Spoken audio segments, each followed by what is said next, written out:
امیدوارم حالتون خوب باشه. خب دوستان، روی چارت نفت هستیم توی تایم فریم 4 ساعت. همونجوری که می‌بینید، ببینید کسی که آماتور هست روی این چارت چیکار میکنه. اولین چیزی که به چشمش هست میاد و از این سوی به این صورت یک خط روند میکشه. خب و بعدش میاد دنبال یک سطح استاتیک میگرده. مثلا میاد چیکار میکنه؟ میاد مثلا اینجا این سطح رو درست میکنه، اینجا یک سل لیمیت میذاره با استاپ لاس اینجا، که احتمالاً خیلی از دوستانی که توی این ویدیو هستن و دارن این ویدیو آموزشی رو میبینن همین کارو میکنن. میان اینجا سل لیمیت میذارن، در واقع اینجا استاپ لاسشون هست به تارگت های خیلی پایین‌تر. خب من میخوام توی این ویدیو بهتون بگم که جاهای خیلی بهتری هست برای ورود به پوزیشن در واقع سل، هرچند که ترجیح ما اینه که توی همچین روندهای صعودی وارد پوزیشن سل نشیم. حالا اگر که خواستیم وارد پوزیشن سل بشیم، بهتره که بهترین فرصت ها رو در واقع برای پوزیشن های خلاف جهت روند انتخاب کنیم. خب من اینا رو پاک میکنم. فعلا این رو در نظر داشته باشید. این حرکت، این که شما یک سطح استاتیک بکشین و یک خط روند که اینجا شکسته شده، پول بک و ادامه حرکت به طرف پایین.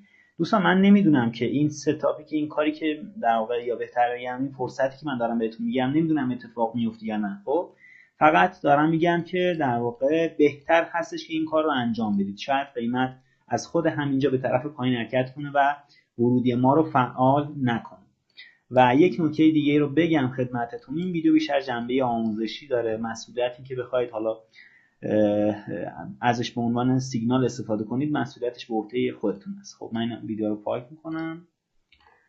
میریم توی تایم فریم 1 ساعته.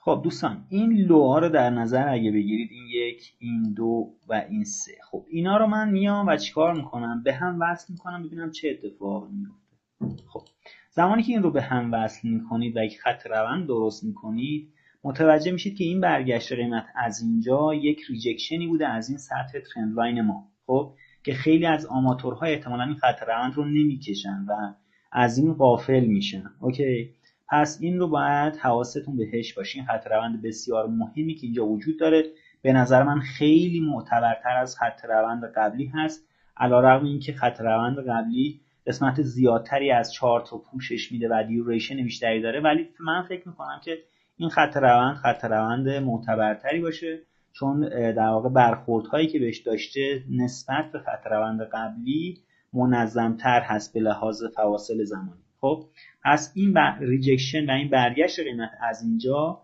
میتونه که به خاطر وجود این سطح در واقع داینامیک و این ترند لاین باشه. خب سطح بعدی ما ببینید به این صورت. اگر که شما از سقف جایی که اصلاح شروع شد، یعنی چی؟ یعنی از اینجا به این صورت یک خط روند رسم کنید، این سطح رو ما داریم چون دوتا در واقع ریجکشن رو از اینجا داریم، این 1 و این 2 ریجکشن. پس این میتونه به عنوان یک سطح برای ما در آینده عمل کنه و هر زمان که قیمت بهش برسه ممکنه که در واقع بهش واکنش نشون بده. پس این سطح رو حتما روی چارتمون ما میکشیم. خب من اینا رو پاک میکنم.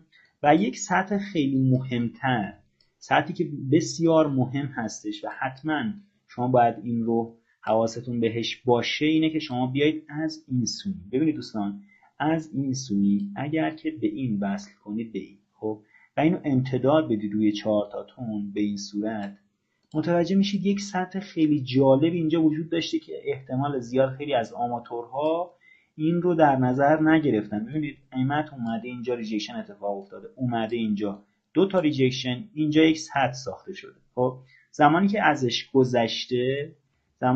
گذشته ببینید چقدر زیبا. اول اومده در واقع یک توقفی داشته، بعد که گذشته اومده پول بک رو بهش داده. در آینده ببینید چه جوری زمانی که به این سطح میرسه، این سطح به عنوان یک حمایت خیلی قوی میتونه که عمل کنه. خب و اینجا یک فکر یک اوتی اتفاق افتاده و در نهایت دوباره برگشته بالای این سطحی که وجود داشته. اینجا زمانی که ازش گذشته برگشته بهش پول بک داده.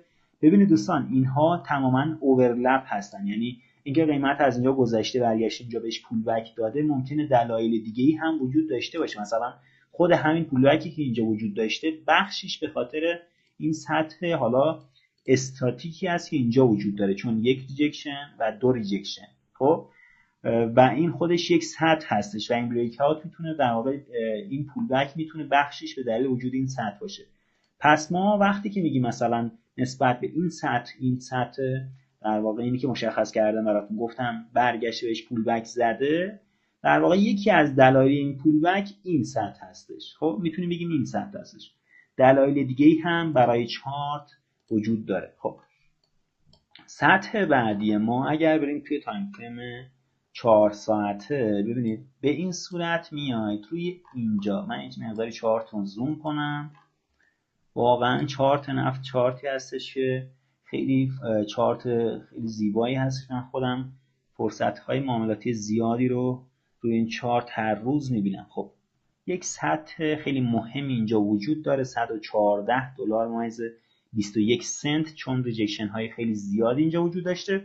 و در آخرین بریم تو تایم فریم 1 ساعته و در آخرین برخوردی که ازش داشته، ببینید چقدر زیبا قیمت در واقع ترنینگ پوینتش اینجا اتفاق افتاده، قیمت ازش در واقع گذشته، بهش پول بک داده. خب دوباره زمانی که ازش میگذره اینجا تبدیل میشه به چی؟ به حمایت.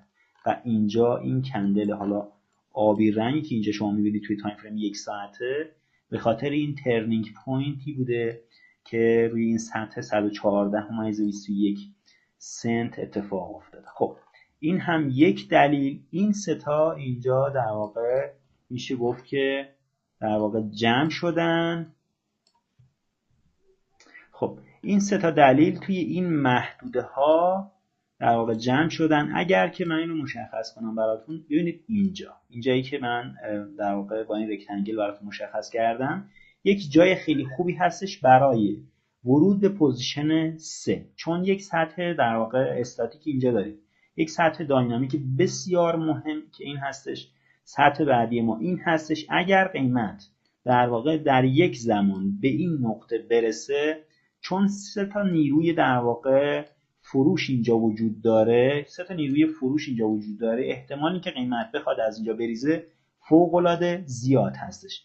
انتظاری که من از قیمت دارم اینه که قیمت بیاد تا این محدوده ها حرکت کنه، یعنی به این صورت بیاد تا این محدوده ها. اینجا یک ستاپ سل به ما میده. در واقع زمانی که اینجا ستاپ سل به ما میده احتمالاً میریزه تا کجا؟ تا اینجا. خود این هم یک ترنینگ پوینت هستش. می‌بینید دوستان سطح مشکی رنگی که من با این براشه براتون کشیدم دقیقاً در واقع مثل این هستش. اینجا یک سطح حمایتی بوده، زمانی که ازش گذشته تبدیل شده به چی؟ سطح مقاومتی. خب زمانی که اینجا بهش میرسه، اینجا دو حالت داره. یا اینکه قیمت یک الگوی سر و شانه در واقع تشکیل میده به این صورت، ببینید این شونه چپ سر و شونه راست، و به طرف بالا حرکت میکنه، ریورسال میشه. خب این نشون از این داره که در واقع اوردرهای بایی که اینجا وجود داشته خیلی قوی بودن و در واقع باعث نشده که قیمت رو در واقع این خط روند پایینی شکسته بشه. خب این یک حالت. یا اینکه از اینجا دوباره قیمت یک پولبک میده و ادامه حرکتش رو به طرف پایین میاد تا این روی این سطح حالا داینامیکی که من اینجا براتون تحت عنوان ترند لاین براتون مشخص کردم. دو تا سناریو وجود داره، سناریوی صعودی و نزولی. خب کاری که ما میکنیم اینه که روی این سطح در واقع سل لیمیت میذاریم، روی این سطح ترنینگ پوینت یه مقداری از پوزیشنمون رو خارج میشیم، استاپ لاس رو انتقال بدیم روی نقطه 0 و اجازه میدیم که قیمت کار خودش رو انجام بده. یا اینکه برمیگرده ما رو ریسک فری میکنه، یا اینکه ادامه میده و سود بیشتری رو در واقع ما میتونیم از این پوزیشن بگیریم. خب دیگه فکر نمی‌کنم این چارت نکته خاصی داشته باشه. نکته‌ای که توی این ویدیو خواستم بهتون بگم اینه که شما سعی کنید بهترین فرصت‌های معاملاتی رو در واقع انتخاب کنید. اگر که می‌بینید روی چارتی مثل این دو تا فرصت برای ورود به پوزیشن سل وجود داره، مثل اینجا و اینجایی که براتون گفتم که بعد از این پول بک، سعی کنید این رو انتخاب کنید نه این. خب اگر هم از اینجا حرکت کرد به طرف پایین هیچ ایرادی نداره. اگه حرکت کرد به طرف پایین دلیل نمیشه که شما سریع وارد پوزیشن بشید و در واقع اون فومو یا ترس از دست دادن موقعیت‌های معاملاتی سراغتون بیاد. و بهتره که خلاصه توی همچین جاهایی که جاهای موثرتری هستن به لحاظ پرایس اکشنی ورود بگیرید. امیدوارم که از این آموزش پرایس اکشنی هم نهایت استفاده رو برده باشید. تا جلسه بعد و تا آموزش بعدی همه شما رو به خدای بزرگ می‌سپارم.